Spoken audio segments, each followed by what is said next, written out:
Hello. So today is March 15th. We're 2.5 months into 2023, and this is my first real update for the year. And I'm going to talk about our first wrecked car. In mid-January, we had a little 2-day ice event, cold weather event here, and I had a car rented to a gentleman that had flown up from South America to visit some family for about a week, and he ended up, going too fast and hitting a curb and damaging a tire. At least that's all we thought it was until we discovered later that there was actually some potentially significant suspension damage. Now, the vehicle that he was driving was our very first car that we'd purchased for our Turo fleet, 2015 Mitsubishi Mirage hatchback. This is a subcompact car. It's got a 3-cylinder 1.2 liter engine, and it is front wheel drive. Now, I have to confess that we paid too much for the car. We paid $5,800. That did not include, of course, the title and licensing and that sort of thing. That was about another $300. Now, the day before our very first rental, I was driving the car to get the oil changed, and as I was doing so, it suddenly started misfiring on one cylinder. Well, I don't know if you can imagine, but a 3-cylinder engine running on 2 of the 3 cylinders is not a very pleasant driving experience. So I immediately took it to a mechanic, a local shop, Firestone, which I don't really use anymore because they're too expensive, but they were literally right there where the vehicle began to misfire.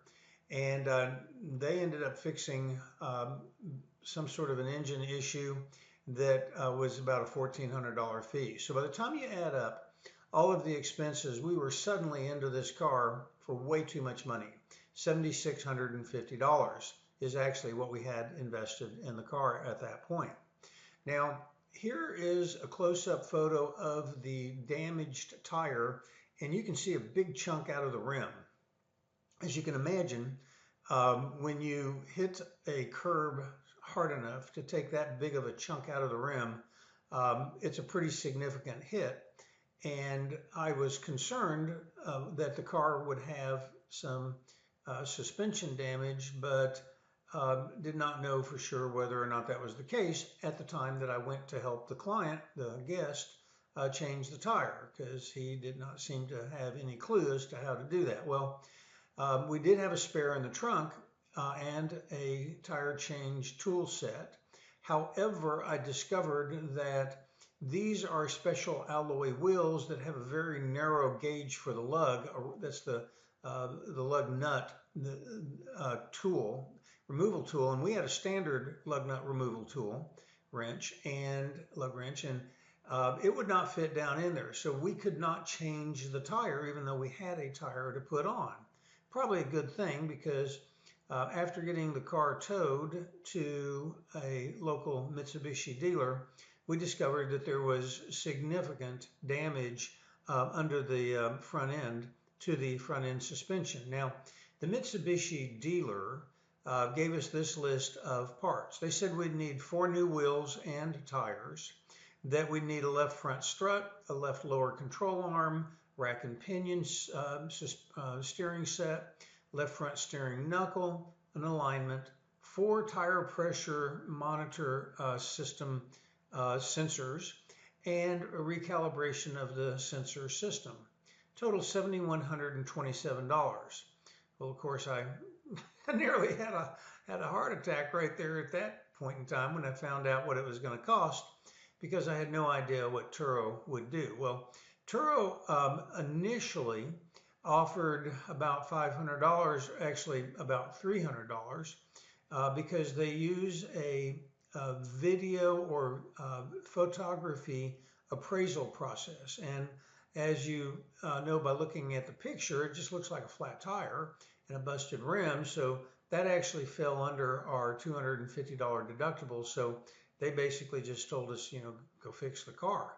And I said, no, you don't understand. We have significant suspension damage. So we talked a little bit, and then they sent out an appraiser, and the appraiser basically allocated $4,480 to fix it. So after our $250 deductible, Turo sent us a disbursement of $4,230.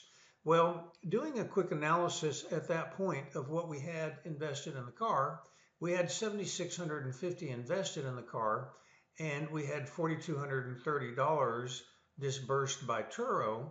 But I actually had thought that Turo would claim the car as a total write-off, and they gave us the $4,230 to fix the car. Now, I do know that I could have had the dealer fix the car, and I could have filed for a supplemental claim to have Turo pay the difference. But I decided to go a different route and used a local mechanic that I know, that not Firestone, that I've met during the last couple of months, that I like his work. And he ended up fixing the car for $1,650, which meant that at that point in time, we had a net total cash outlay for the vehicle of $5,070. So we essentially reduced our investment in the car from $7,650 to $5,000. Well, that's a significant improvement in our actual investment, and that's thanks to the fact that Turo paid us more than it cost us to actually fix the vehicle.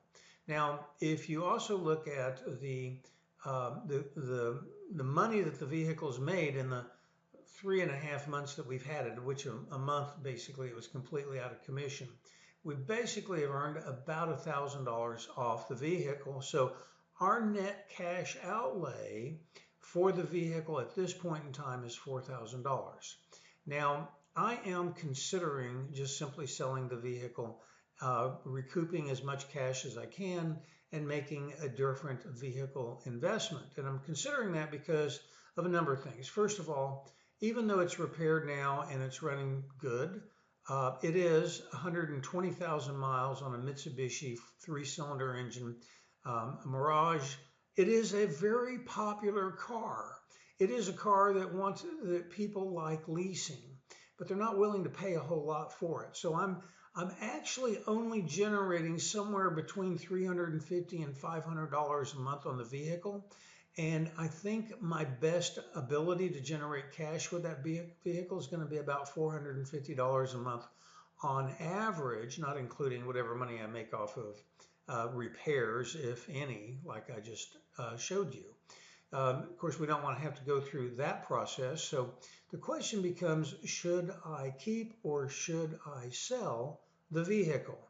So I did a little research on Kelley Blue Book, and this is a Kelley Blue Book printout of that vehicle. I'll do a little close-up here.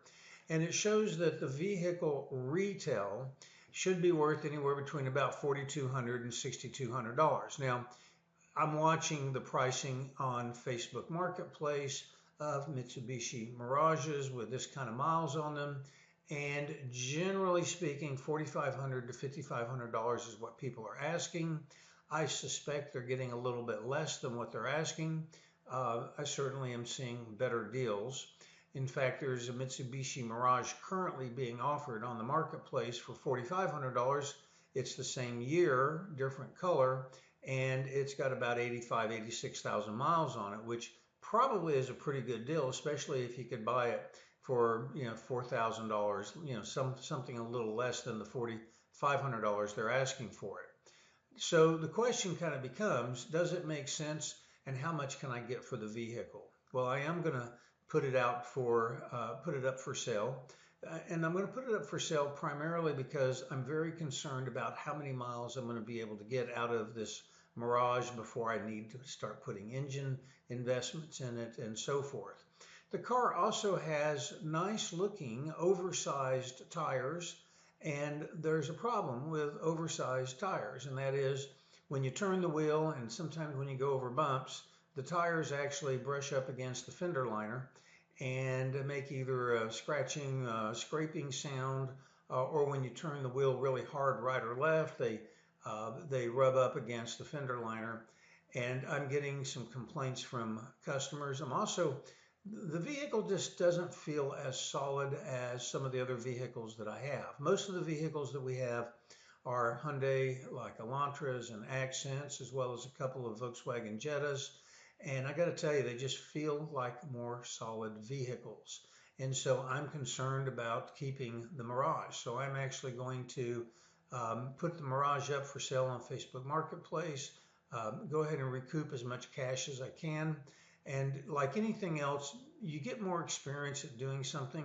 I am much more now experienced having bought 6 cars instead of just that one. I feel a lot more confident about being able to find and identify and negotiate good deals on vehicles. So I'm going to go ahead and sell this car off and replace it with a better car that'll earn more money and be more reliable and just feel safer when we drive it. Anyway, I thought you might enjoy learning about the first vehicle accident and what we went through and how it worked. And hopefully this will help you make decisions as to how to proceed. Thanks for watching. And please leave a comment. Tell me if you think I'm making the right decision to sell the vehicle off and replace it. I'd love to hear from you. Thanks for watching.